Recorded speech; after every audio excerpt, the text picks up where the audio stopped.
Olá pessoas, esse é outro vídeo meu aqui na internet e no vídeo de hoje então vamos começar efetivamente as nossas discussões aqui sobre o Anna Karenina do Tolstói. Como ficou acordado naquele vídeo de introdução ao projeto, a cada 2 semanas a gente vem aqui e discute um pouco sobre uma dessas 8 partes que compõem aqui este livro. O que eu percebi durante essa minha leitura é a seguinte: o Tolstói ele vai criar esses personagens, ele vai criar essas histórias desses personagens de uma maneira contrastiva. Então, e esses contrastes entre esses personagens e entre as ações desses personagens vai estar indicada pra gente desde a primeira frase do livro, quando ele diz que todas as famílias felizes se parecem, mas cada família infeliz é infeliz à sua maneira. Então perceba que aqui você já tem um dado que é esses elementos que são opostos no polo da felicidade. Então, enquanto ele vai falar tanto das pessoas que são felizes, quanto das pessoas que são infelizes. E por que eu estou falando isso? Porque me parece que o Tolstói ele vai construir todos os personagens que já apareceram até agora, nessa primeira parte, segundo essa ideia de um ser o contraste do outro. E pensando nisso, quando eu comecei a perceber isso na construção desses personagens, eu olhei para a capa e aqui para as folhas de guarda deste livro e percebi que elas são... a imagem aqui da capa, ela é uma foto de São Petersburgo, no sentido correto, digamos, e aqui ela está invertida. E me parece que essa lógica aqui é a lógica que vai permear a construção dos personagens. Então eu não sei se a pessoa que foi escolher essas imagens estava ciente disso ou se foi mero acaso. O fato é que as duas coisas combinam e de certo modo essa ideia aqui dessa edição, né, a ideia da introdução dessas imagens nessa edição, de certo modo acaba confirmando um pouco essa construção, digamos, contrastiva desses personagens. E o primeiro personagem desse universo literário apresentado pra gente aqui pelo Tolstói é o tal do Stepan Oblonsky, que é um sujeito que ali com seus 34 anos ocupa um alto cargo na burocracia moscovita. Ele tem uma boa casa, uma boa esposa, bons filhos, enfim, ele tem a vida ali perfeita. Só que apesar disso tudo, algo desestabilizou a tranquilidade familiar dele e esse algo foi lá a descoberta que sua mulher fez de sua traição. Então logo no início a gente já fica sabendo que a mulher do Oblonsky, que é lá a tal da Dolly Alexandrovna, acabou achando uma carta do Oblonsky para uma amante que era a governanta da casa. A partir desse momento, então, a gente vai acompanhar esse personagem tentando voltar a fazer as pazes ali com a mulher, tentando convencer a mulher a não ir embora, e a gente vai acompanhando todo esse drama familiar desse sujeito. E uma coisa que é muito curiosa é a perspectiva com a qual a gente vai entrando em contato com essa história. Por quê? E é a perspectiva dele, claro. Por quê? Porque desde o início ele é sempre descrito como um homem muito inteligente, um homem bem-sucedido, um homem poderoso, um homem bonito, um homem charmoso e etc, etc. Em contraponto da esposa, que é uma mulher que já está acabada, apesar de ser mais nova do que ele. Ela não sabe conversar sobre muitos assuntos, ela não é muito inteligente, ela só sabe cuidar dos afazeres domésticos, então ela está sempre ocupada. Enfim, então parece-me que apesar desse sujeito estar um pouco arrependido de sua traição, ele meio que tenta se justificar e fala: ah não, mas é porque ela tá desse jeito e é por isso que eu escolhi essa outra pessoa aqui, porque ela era mais novinha, ela sabe conversar, enfim. Então a gente vai acompanhando esse personagem. É muito importante a maneira como o personagem é introduzida na história, porque desde o início a gente já entra em contato com a vida familiar dele e só depois a gente vê como ele se comporta no trabalho. E no trabalho a gente percebe que ele é um sujeito que tenta a todo custo manter as boas relações, manter as aparências. Então ele tenta ser amigo de todo mundo, independente do que aconteça, enfim. Um dia ele está ali cuidando de seus assuntos, quando chega um velho conhecido de infância dele, que é o tal do Lievin. Ao contrário do Oblonsky, o Lievin é um homem do campo, ele é um homem extremamente ligado à família, sobretudo porque ele não teve uma família bem estruturada. E mais do que isso, O Lievin é um sujeito extremamente romântico. Ele foi para Moscou para pedir ajuda a um amigo para que ele possa intervir para que o Lievin possa se casar com uma mocinha chamada Kitty. E essa mocinha chamada Kitty é irmã da Dolly, portanto, cunhada do Oblonsky. Então, o Lievin ele foi até ali para poder conseguir a ajuda do amigo nesse assunto amoroso. Só que o mais curioso de tudo é que, além do Lievin se apaixonar pela Kitty, ele se apaixonou pela família dela, porque essa família é uma família bem estruturada, e desde o início da sua vida, desde a juventude, ele sempre teve muito contato com a família dessa moça. Então, apesar de tê-la visto crescer, ele acabou começando a se interessar não só por ela, mas pelo ambiente que a cerca. E é justamente por conta disso que ele sempre idealiza essa moça, sendo quase que funcionando aqui como a figura romântica dessa história. Pois bem, o Lievin ele tem dois irmãos, um escritor muito famoso na Rússia que é o Sergei. Inclusive o Lievin ele é mais conhecido por ser irmão do Sergei do que por ser o Lievin mesmo. E ele tem um outro irmão que se chama Nikolai.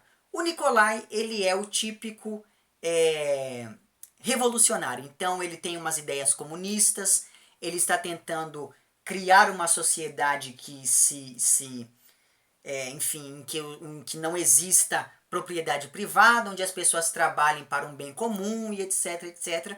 E vai ter um determinado momento em que a gente vai entrar em contato com as ideias desse personagem, do Nikolai, e mais do que isso vai descobrir que ele está ali um pouco adoentado, sobretudo por conta da bebida. Ele bebe muito e por conta disso, e por causa do estilo de vida que ele leva, ele está ali em uma situação um pouco crítica. A saúde dele está em uma situação um pouco crítica. Então, quando você pensa nas figuras do Lievin e do Oblonsky, você já tem ali os primeiros contrastes. Você tem um que é um sujeito do campo e outro que é um sujeito da burocracia. Um que é um sujeito romântico e um que é um sujeito mais pragmático. Um que é um sujeito que tem uma preocupação que se aproxima mais do idealismo e outro que tem uma preocupação que se aproxima mais do materialismo. Inclusive, a contraposição entre essas duas correntes filosóficas vai aparecer aqui também em algumas discussões entre o irmão do Lievin, o Sergei, e um professor universitário com o qual ele está debatendo ali. Eles vão estar falando dessa diferença entre o materialismo e o idealismo.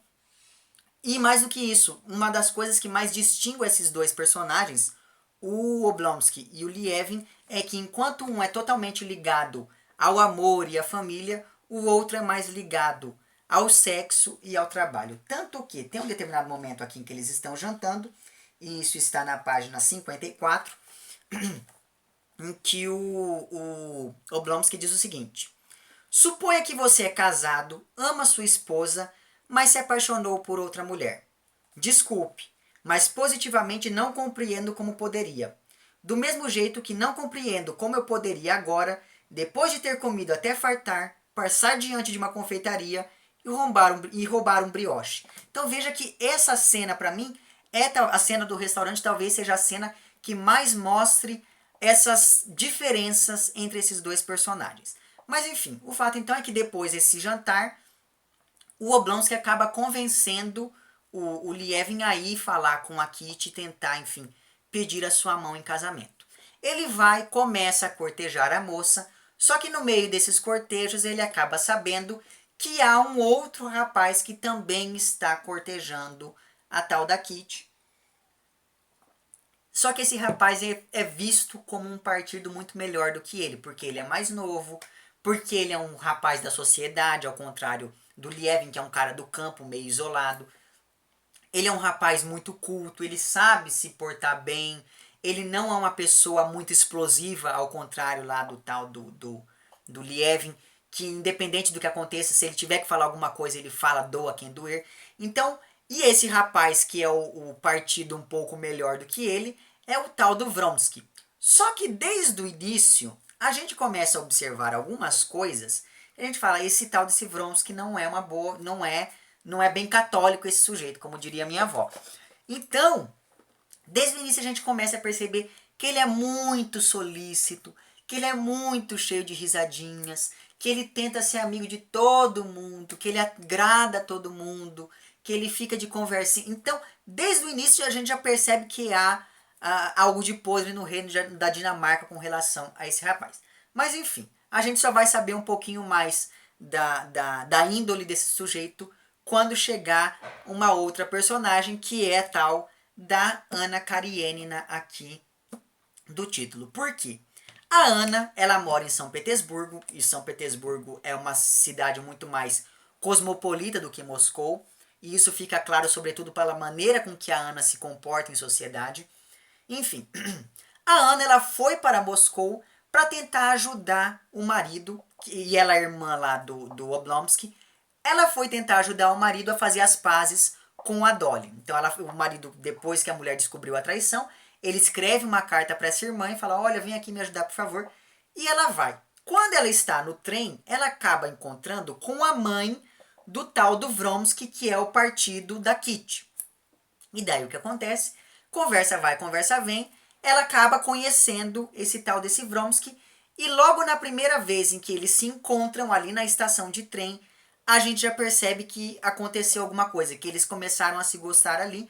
Só que esse gostar só vai se concretizar de fato alguns capítulos depois, quando durante um jantar o Vronsky deixa de dançar com a Kitty para dançar com a Ana. Um pouco antes desse jantar em específico, o tal lá do Lievin foi falar com a Kitty para poder, olha, então, eu gosto muito de você, eu queria saber se você gostaria de ser a minha esposa.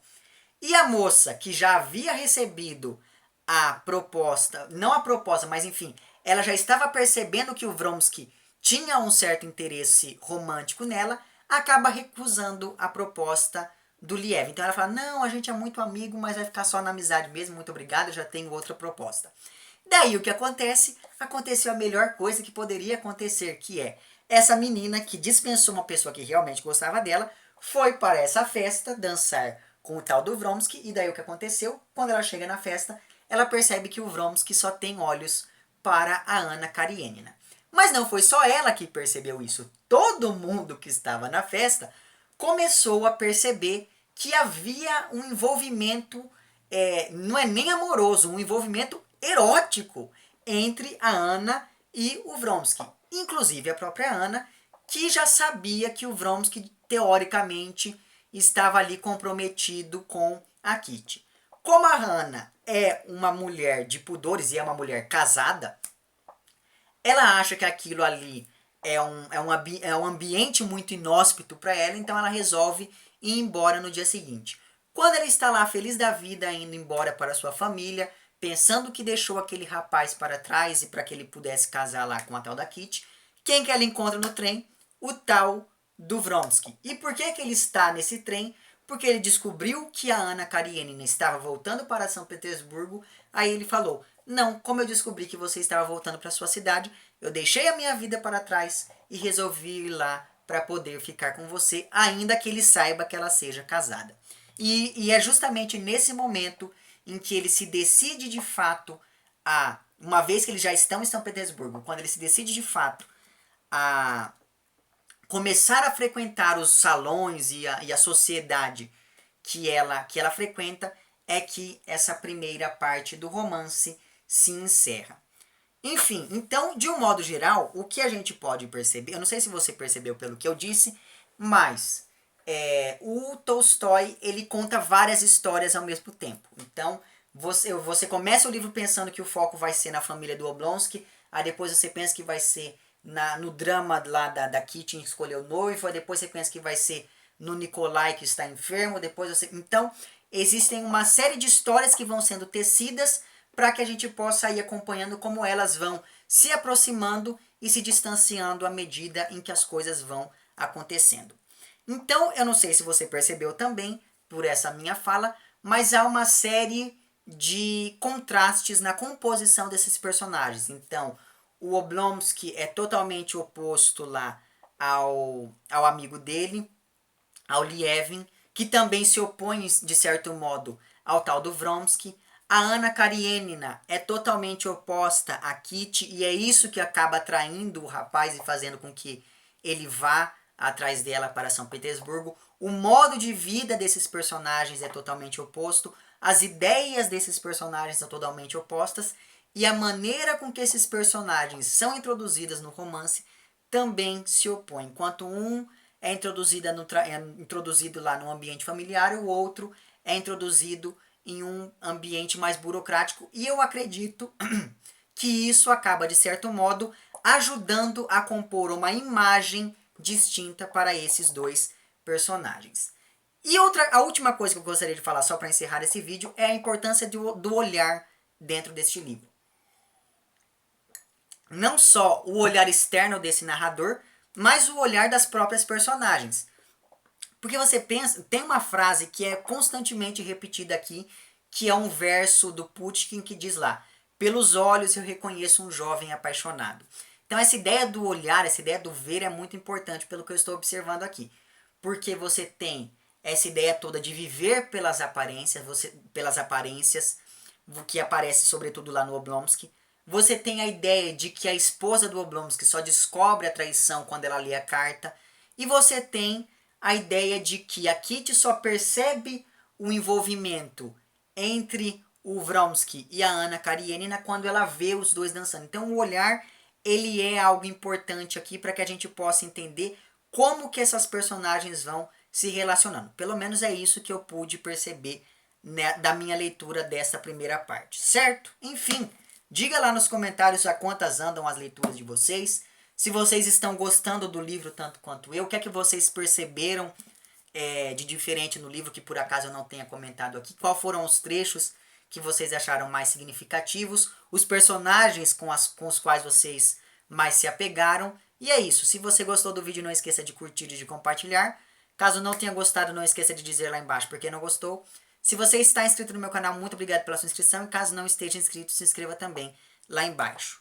Então, daqui a 2 semanas, nós voltamos para falar da segunda parte do romance. É isso, um abraço para vocês todos e até o próximo vídeo e tchau!